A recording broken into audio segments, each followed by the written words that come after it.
Okay, so we're going to work on Ford's fetch because it's a great way to unleash energy or let go of unspent energy. I like to, the way that I teach the fetch is I say the fetch 4 times. Now, the fetch is going to be a great way for you guys to burn through that excess energy. I have a dog named Callie. She likes to destroy leather couches. But if I fetch her about 41 times in the morning, it's about 12 minutes. She's much better throughout the day. So I'd like you guys to do, I'd prefer you guys do the rollerblading or something earlier in the day, running or whatever it is. Then throughout the day, anytime he starts being obstinate or rambunctious, then take him outside and maybe, and I would chart it. So one time do it 15, and then how long did that last? Maybe you do 20. And so just count each time you fetch, and you'll find that you eventually you need 41 in the morning, and then a maintenance of 22 twice throughout the day.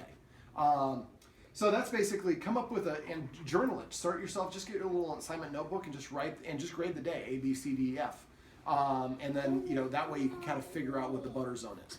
All right. So the way I teach the fetch is I say fetch essentially 4 times. Ford, sit.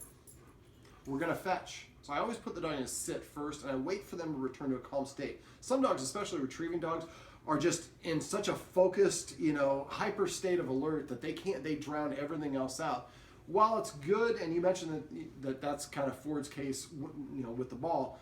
While focus is good, obsession is not, and so we want to have him return to more of a calm, balanced state before. Now I can see he's showing a little lipstick. We won't show it at home. Just keep this a family channel.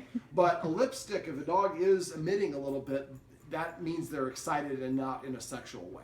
Ford, come here. Sit. So I say, we're going to fetch, and then as I throw it, I say fetch, fetch,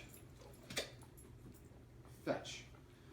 So when I say we're going to fetch, or I put him in a sit, then I say we're going to fetch, I throw it and say fetch at the same time. When the dog touches it with his lips, I say the word fetch, and then when he comes back, I hold the treat up, and he's got to drop it before I put it in his mouth.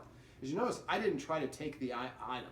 If you try to pull it out of his mouth or go engage with him, that puts him in the power position. Well, you have something I want. You have the ball. I have the ball. I'm going to, you have to come to me. So when I get the ball, I don't snatch it. I'm just going to very deliberately get it. I don't have to because I'm the authority figure. So ready to fetch? Fetch. Oops. Fetch. Fetch.